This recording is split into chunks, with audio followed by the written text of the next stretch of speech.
Sarah adalah seorang pengepul rongsokan di sebuah kota.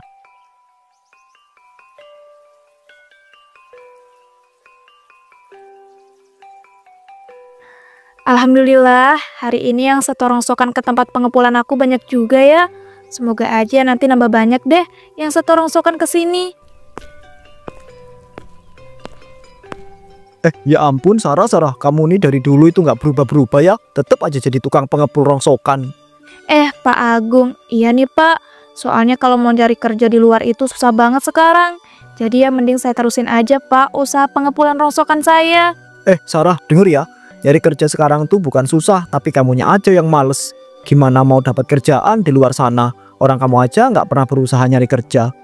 Kata siapa saya nggak pernah berusaha nyari kerja di luar sana. Asal Bapak tahu ya Pak, saya itu dulu sampai berbulan-bulan loh Pak berusaha mencari kerja di luar sana. Tapi ya karena emang saya ini cuma lulusan SMA dan nggak punya pengalaman kerja di perusahaan-perusahaan kayak gitu, jadinya susah deh. Pantesan aja orang cuma lulusan SMA. Makanya Sarah, kamu itu dulu harusnya sekolah sampai S1 atau S2. Zaman sekarang kok cuma lulusan SMA sih? Duh ya ampun Pak Agung. Kalau nggak tahu apa-apa jangan banyak komen dong. Dan ini kan hidup saya. Jadi Bapak tuh nggak perlu repot-repot ngurusin. Nggak baik loh Pak terlalu ikut campur urusan orang. Saya itu bukannya mau ikut campur, tapi niat saya itu nih baik loh. Ngasih tahu kamu dan menasehati kamu. Kamu ini malah kurang ajar dan nggak sopan sama yang lebih tua. Maaf ya Pak, bukannya saya nggak sopan. Tapi Bapak dari tadi tuh kayaknya menghina pekerjaan saya banget. Padahal kan pekerjaan jadi pengepul rongsokan itu halal Pak. Halal sih halal, ya tapi bikin bau tahu. Apalagi tempat pengepulan rongsokan kamu itu di sebelahan sama rumah saya. Jadinya ya wajar dong kalau saya itu protes, ya kan? Udah mendingan kamu tuh ya berhenti aja jadi tukang pengepul rongsokan. Loh, siapa Bapak nyuruh-nyuruh saya berhenti jadi pengepul rongsokan? Dan denger ya Pak, tempat pengepulan rongsokan saya ini jauh loh dari rumah Bapak dan rumah warga-warga di sini. Jadi seharusnya sama sekali nggak bau Pak. Mungkin hidung Bapak aja kali yang bermasalah. Sarah, jaga ya mulut kamu itu. Cuma tukang pengepul rongsokan aja sok banget sih jadi orang. Rasakan tuh. Astagfirullah Pak Agung, apa-apaan sih? Kok malah main kekerasan? Makanya jangan berani-berani ngelawan saya. Udahlah, mending saya itu pergi aja. Nggak kuat lama-lama di tempat pengepulan rongsokan yang bau sampah. Permisi. Ya ampun, tuh orang ya tiap hari ada aja kelakuan yang bikin emosi. Padahal aku tuh nggak pernah nyenggol ataupun buat masalah sama dia. Dan aku heran loh, apa sih salahnya jadi pengepul rongsokan? Kenapa ya aku tuh selalu ditertawain, dihina, bahkan dizolimi? Kalau aja orang-orang pada tahu kalau aku nih sebenarnya jutawan, mana berani coba mereka gituin aku. Tapi ya udahlah, aku juga kan udah memutuskan bakal pura-pura jadi pengepul rongsokan selama beberapa tahun lagi. Keesokan harinya,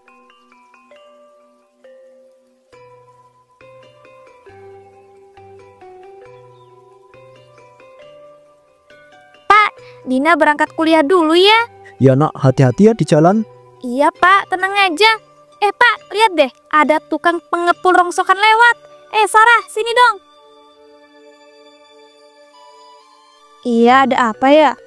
Ya jangan deket-deket dong, jaga jarak. Kamu tuh bau sampah, tahu nggak? Hahaha. Ya nih, kamu nih nggak lihat apa? Anak saya itu udah rapi, wangi dan cantik.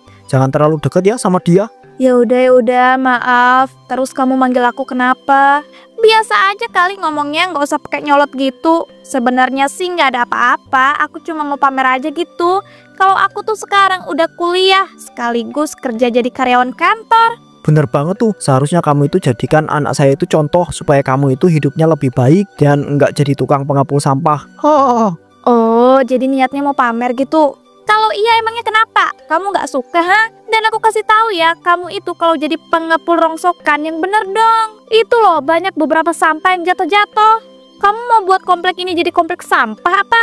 Astagfirullah, ini bapak sama anak nggak ada bedanya ya. Suka banget julid. Padahal kan aslinya itu tuh bukan sampah dari tempat pengepulan rongsokan aku. Maaf ya, sebenarnya sampah yang berserakan itu bukan dari tempat pengepulan rongsokan punya aku. Jadi ya itu bukan tanggung jawab aku lah. Sarah, kamu ini ya nggak usah kebanyakan alasan. Ya udah jelas-jelas loh itu sampah dari tempat pengepulan rongsokan kamu. Emangnya dari mana lagi coba kalau nggak dari situ? Nah, bener tuh apa kata bapakku. Kemarin aja aku lihat sendiri loh. Kamu sengaja kan buang beberapa sampah di komplek ini biar kotor. Astagfirullah, kamu jangan fitnah gitu dong Dina. Ingat, al fitnah tu asyadu minal qatl. Fitnah itu lebih kejam daripada pembunuhan. Halah, kamu ini ya sosokannya pakai ayat Al-Quran. Dan dengar ya, anak saya itu nggak pernah ngefitnah. Orang itu fakta ya kan nak? Iya, aku tuh nggak fitnah kok. Orang aku kemarin lihat sendiri pakai mata kepalaku. Ya udahlah, terserah kalian berdua aja. Capek ngomong sama kalian berdua. Dan inget ya, jangan pernah keseringan ngefitnah orang. Nanti kena karmanya baru tahu rasa. Permisi. Ipa, tuh orang ngeselin banget sih, bikin aku bad mood deh. Padahal kan tadi kita niatnya mau menghina dia. Ya nih, bapak nih heran deh. Tuh orang mentalnya baja banget. Bapak juga jadi kesel loh. Nak, gimana kalau kita itu sebarin aja ke warga sini? Kalau dia itu buangin sampah ke komplek ini. Wih, ide yang bagus tuh Pak. Ntar aku bilang aja kayak tadi. Kalau aku yang ngeliat langsung, tuh orang ngebuangin sampah di komplek ini. Ya nak, itu ide bagus ya. Kalau gitu besok langsung kita sebarin aja ya. Gas Pak. Ya udah kalau gitu, Dina berangkat kuliah dulu ya. Assalamualaikum. Keesokan harinya Pak Agung dan Dina pun menyebarkan fitnah bahwasannya Sarah telah membuang sampah ke sembarangan di komplek tersebut. Pak Agung, emangnya benar kalau si Sarah itu sengaja ngebuangin sampah di komplek ini biar komplek ini kotor ya? Bener dong Pak, orang anak saya itu sendiri yang lihat langsung kalau si Sarah itu sengaja Pak ngebuangin sampah ke komplek ini biar kotor katanya. Tapi alasan dia itu melakukan itu apa ya Pak? Ya dia mungkin mau balas dendam Pak. Kan beberapa warga sini suka menertawai dan menghina dia. Ya juga sih, tapi kan nggak semua warga Pak melakukan itu kepada dia itu. Tapi kok dia tuh tega sih ngebuang sampah di komplek ini supaya kotor? Ampun Pak Doni, namanya juga orang dendam. Itu mah nggak pandang bulu Pak. Orang pendendam semuanya itu salah. Ya ampun, berarti si Sarah itu udah keterlaluan banget ya Pak. Apalagi tadi pagi di komplek ini udah banyak sampah yang berserakan. Nggak tahu aja para warga sini kalau sebenarnya yang ngebuangin sampah ke komplek ini itu kan aku sama Dina, supaya si Sarah itu benar-benar terbukti kalau dia itu yang ngebuangin sampah di komplek ini. Pak Agung, kok malah ngelamun sih sambil senyum-senyum gitu? Bapak nggak lagi kesurupan kan? Ya ampun, maaf Pak, tenang aja, saya itu nggak kesurupan kok. Dan kalau boleh saya itu ngasih saran ya Pak, mending kita datengin aja tuh tempat pengepulan rongsokannya si Sarah itu. Wah, ide yang bagus itu Pak Agung. Kita ajak sekalian tuh para warga sini ya. Kita marahin dan kita kasih ancaman lah kalau bisa, supaya si Sarah itu berhenti melakukan hal jahat seperti itu. Bener banget Pak, kalau gitu ya gas lah. Kita ajak para warga sini buat ke tempat pengepulan rongsokannya si Sarah itu. Kalau bisa sih kita usir sekalian Pak, biar tempat pengepul rongsokan punya Sarah itu tutup. Tapi Pak, kalau kayak begitu emangnya nggak terlalu jahat? Nanti si Sarah itu kerja apa kalau kita tutup secara paksa tempat pengepulan rongsokannya? Ya biarin aja lah, toh si Sarah juga udah keterlaluan. Kalau kita gak melakukan itu Pak, bisa-bisa si Sarah itu gak akan berhenti buangin sampah ke komplek ini. Bener juga sih, ya udahlah, saya ngikut aja. Pak Doni dan Pak Agung pun mengumpulkan para warga untuk beramai-ramai mendatangi tempat pengepulan rongsokan si Sarah. Dan sementara itu,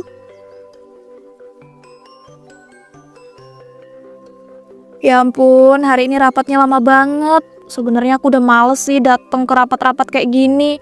Padahal kan bisa diwakilin gitu. Tapi ya gimana? Ini para investornya mau ketemu aku langsung. Untung aja tadi rapatnya berjalan sangat lancar. Kalau kayak gini kan perusahaanku bisa mendapatkan keuntungan yang lebih besar lagi. Ya walaupun sebenarnya aku nih udah jadi jutawan dan punya banyak uang yang banyak banget. Seharusnya aku udah nggak boleh terlalu obses nyari uang lagi nggak sih? Tapi ya gimana? Namanya rezeki kan nggak boleh ditolak. Hahaha. Astagfirullah, aku baru ingat. Aku kan harus stay di tempat pengepulan rongsokanku. Pasti udah banyak banget nih yang mau nyetir rongsokan. Tapi sebenarnya aku udah males tahu. Pasti ntar ketemu sama orang-orang yang menertawai aku dan menghina aku.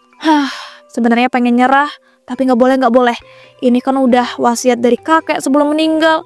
Jadi aku harus bisa ngejalanin jadi seorang pengepul rongsokan seperti kakek dulu. Sebenarnya wasiat kakeknya aneh banget nggak sih? Orang kan biasanya kalau mau meninggal mah ngasih wasiat warisan. Ini mah kakek malah nyuruh cucunya jadi pengepul rongsokan. Tapi jujur deh, setelah beberapa tahun ini aku ngejalanin jadi pengepul rongsokan, aku belajar banyak.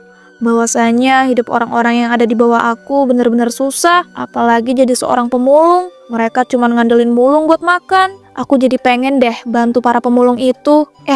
Aku jadi sadar Apa jangan-jangan karena itu ya kakek nyuruh aku jadi pengepul rongsokan supaya aku bisa bantu para pemulung? Karena kalau nggak salah juga dulu kan kakek pernah cerita kalau dia itu punya teman pemulung yang sampai meninggal gitu karena kelaparan. Ya udah deh kalau gitu, aku bakal pikirin gimana caranya ngebantu para pemulung. Tapi untuk sekarang aku balik ke tempat pengepul rongsokan aku dulu deh. Oh iya, jangan sampai lupa, aku harus ganti baju yang biasa aku pakai ketika jadi pengepul rongsokan.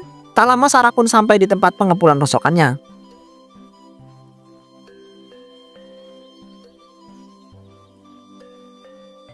Nah, ini dia nih, biang keroknya datang juga. Mohon maaf semuanya, ada apa ya? Kok kalian semua kelihatannya marah? Apa saya telah berbuat kesalahan? Hahaha, pakai nanya lagi nih orang. Udah jelas-jelas ya, kamu ini telah ngebuangin sampah di komplek ini biar kotor. Astagfirullah, itu nggak bener. Dina, aku kan udah bilang ke kamu, jangan kebiasaan ngebuat berita fitnah. Apalagi sampai kamu sebarin ke seluruh warga komplek ini. Tukang pengepul rongsokan, nggak tahu diri. Anak saya itu nggak pernah ngefitnah, ingat itu ya. Jelas-jelas loh, anak saya itu melihat sendiri kamu itu sengaja ngebuangin sampah di komplek ini supaya komplek ini kotor, ya kan? Astagfirullah, itu nggak benar bapak-bapak dan ibu-ibu semuanya. Saya tidak melakukan hal itu. Dan Pak Agung, bisa nggak sih ngomongnya itu baik-baik aja? Kenapa sampai harus dorong saya sampai jatuh gini? Sakit tau Pak. Ya makanya kamu itu ngaku, udah berbuat kesalahan juga malah bela diri. Saya tuh yang nggak ngebela diri saya cuman bilang yang sebenarnya. Saya nggak pernah loh berbuat hal sejahat itu. Dan logika aja, nggak mungkin saya ngebuangin sampah di komplek ini supaya kotor. Ya ampun Sarah, kamu nih ngaku aja ya. Orang udah ada aku sebagai saksinya yang melihat kamu ngebuangin sampah di komplek ini. Oke, kalau emang kamu ngeliat aku ngebuangin sampah di komplek ini, kapan aku ngebuangnya? Jam berapa? Dan kasih bukti lain dong, kayak video gitu. Itu nggak perlu. Semua itu nggak perlu ya. Yang penting kan aku melihat secara langsung kamu ngebuangin sampah di komplek ini. Ya nggak bisa gitu dong. Kamu ngomong kayak gitu berarti aku juga bisa ngomong kalau kamu yang ngebuangin sampah di komplek ini. Kalau cuma sebatas ngeliat, semua orang juga bisa ngaku-ngaku kayak gitu. Bapak-bapak, ibu-ibu semuanya yang ada di sini, kok kalian langsung percaya sih sama omongan dua manusia ini? Cuman omongan loh, nggak ada bukti lain. Kalian nggak bisa nuduh dan ngefitnah saya. Saya bisa loh tuntut kalian semua ke kantor polisi karena pencemaran nama baik. Semuanya mohon jangan dilanjutkan lagi ya. Sebenarnya benar apa kata Sarah tadi. Kita itu nggak punya bukti lain. Apalagi penuduhan Sarah sebagai orang yang membuang sampah di komplek ini itu cuma dari omongan. Loh, maksud Pak Doni saya ini bohong gitu, sengaja ngefitnah Sarah? Bukannya gitu, tapi kan seharusnya kita itu punya bukti lain yang lebih akurat. Kalau cuma omongan itu bisa diaku-akuin. Bukan berarti saya itu nuduh Mbak Dina dia bohong ya. Mbak Sarah, saya dan para warga minta maaf ya karena sudah marah-marah. Iya Pak Doni, nggak apa-apa kok. Makasih banget loh udah mau percaya sama saya. Saya berani bersumpah Pak, saya nggak pernah loh ngebuangin sampah di komplek ini. Ya Mbak Sarah, ayo semuanya para warga kita pergi. Para warga, jangan pergi dulu dong. Tempat pengepulan orang ini loh belum diobrak-abrik. Udah yuk, kita balik aja. Nanti kita pikirkan lagi cara menyingkirkan si Sarah ini. Ih, nyebelin banget sih. Padahal kan tadi hampir aja berhasil. Tapi ya udahlah, awas aja ya kamu Sarah. Aku bakal kasih pelajaran kamu lain waktu. Astagfirullahaladzim, dua manusia itu kayaknya benci banget deh sama aku. Tapi kenapa coba alasannya? Padahal kan aku nggak pernah buat masalah sama mereka. Apa jangan-jangan mereka jengkel ya karena nggak bisa buat aku hancur? Tapi ya udahlah, daripada aku mikirin manusia-manusia kayak gitu, mending aku lanjut ngurusin para pemulung yang mau nyetor hasil pulungan mereka. Saat di rumah Dina,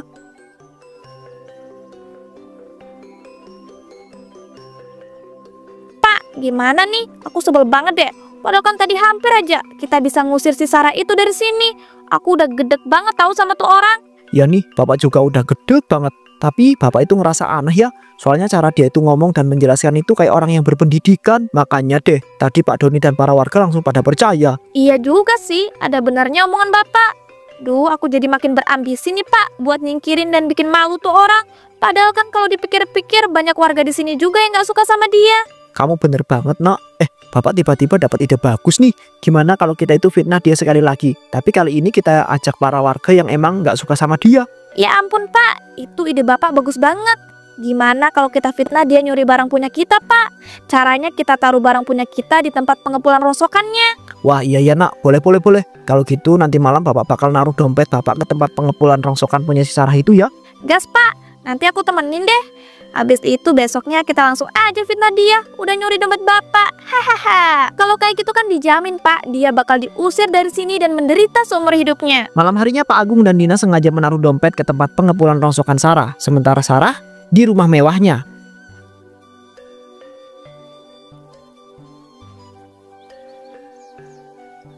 Duh, capek banget ya hari ini. Oh iya, aku kan niatnya mau cari cara gitu supaya bisa bantu para pemulung yang ada di komplek ini. Kira-kira gimana ya caranya? Aha, apa aku buat warung makan gratis ya? Supaya nanti para pemulung itu bisa makan gratis dan gak kelaparan lagi. Nanti setelah itu aku bakal bangun lapangan pekerjaan juga kali ya. Jadi supaya para pemulung itu nggak jadi pemulung lagi gitu. Soalnya kan kalau jadi pemulung itu pendapatannya kecil banget. Gas lah, besok aku bakal langsung buat warung makan gratis sama nyediain lapangan pekerjaan khusus buat para pemulung. Bentar-bentar, ini kok tiba-tiba ada alarm pemberitahuan dari HP ku ya? Kalau nggak salah, ini alarm pemberitahuan yang tersambung sama CCTV nggak sih? Yang aku taruh di tempat pengepulan rosokanku nggak sih? Coba deh aku cek. Ya ampun, ini si Dina sama Pak Agung lagi ngapain sih? Kok menyelinap masuk ke tempat pengepulan rosokan punya aku? Astagfirullah, itu Pak Agung naruh dompetnya di situ. Apa jangan-jangan mereka mau ngefitnah aku lagi ya? Astagfirullah, nih orang berdua kayaknya nggak kapok-kapok ya. Awas aja ya, aku bakal buat pelajaran supaya mereka kapok seumur hidup. Untung aja aku pasang CCTV di tempat pengepulan rosokanku. Jadi aku sekarang bisa punya bukti. Awas aja ya kalian berdua. Keesokan harinya di tempat pengepulan sampah milik Sarah sudah ada Dina dan juga Pak Doni, juga beberapa warga yang tidak menyukai Sarah. Duh, ya ampun Dina, Pak Agung dan para warga ngapain sih di sini pagi-pagi? Oh, jangan-jangan kalian mau nyetor rongsokan juga ya? Dih, najis. Ya nggak mungkin lah. Kami di sini itu mau nuntut kamu karena kamu udah nyuri dompet punya bapak aku. Bener banget tuh, nih bukti dompet ini ada di tempat pengepulan rongsokan punya kamu. Kali ini buktinya fix ya. Dan karena kamu udah terbukti mencuri dompet punya bapak aku, jadi kamu tuh harus pergi dari sini. Kalau kamu nggak mau, ntar aku laporin polisi loh. Asli, nggak nyangka banget ya ternyata kamu yang kelihatan baik itu tukang mencuri. Nggak heran sih, karena kan pekerjaan kamu itu cuma pengepul rongsokan. Hahaha. Saya juga punya bukti kok. Nih lihat video kalian berdua yang sengaja naruh dompet di tempat pengepulan rongsokan punya saya. Dan tunggu sebentar ya, saya mau ngambil mobil saya dulu. Sarah pun kembali dengan membawa mobil mewah. Loh, Sarah, kok kamu punya mobil mewah? Ya iya dong, karena sebenarnya aku ini seorang jutawan. Hahaha, kaget kan kalian semua? Dan jujur loh, aku tuh sakit hati banget. Kalian sengaja naruh dompet di tempat pengepulan rongsokan aku supaya bisa ngefitnah aku kan? Ya ampun Sarah, saya dan anak saya itu sungguh minta maaf. Karena kami itu benar-benar hilaf dan gak tahu kalau kamu itu aslinya seorang jutawan. Duh, enak banget ya kalian, tinggal minta maaf. Sayangnya aku gak mau maafin kalian. Gimana nih? Pas banget nih, polisi yang aku panggil udah datang. Ayo Pak Polisi, tangkap mereka berdua. Mereka ini sudah mencemarkan nama baik saya. Apa-apaan ini? Lepasin Pak Polisi. Bapak, aku gak mau masuk penjara. Sarah, maafin aku dan bapakku. Lepasin kami, Sarah. Kami benar-benar hilaf. Duh, ya ampun. Aku sebenarnya kasihan sih.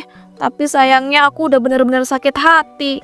Dan minta maaf kalian itu udah telat banget, gak ada gunanya. Pak Polisi buruan ya bawa mereka berdua. Dan untuk kalian para warga yang emang gak suka sama aku, kalau kalian gak mau ditangkep, silakan kalian pergi ya. Lepasin saya dan anak saya. Kami itu nggak mau di penjara, Sarah. Maafin kami. Saya mohon lepasin kami. Kami berjanji akan berubah. Alhamdulillah, akhirnya mereka berdua bisa diamanin juga. Kalau kayak gini mah aku udah terlanjur ngungkap identitas asliku.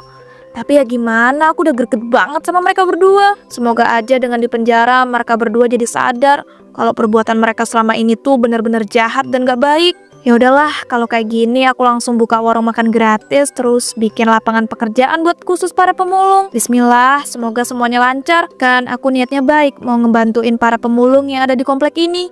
Sarah pun akhirnya membuka warung gratis dan lapangan pekerjaan untuk para pemulung yang ada di komplek tersebut.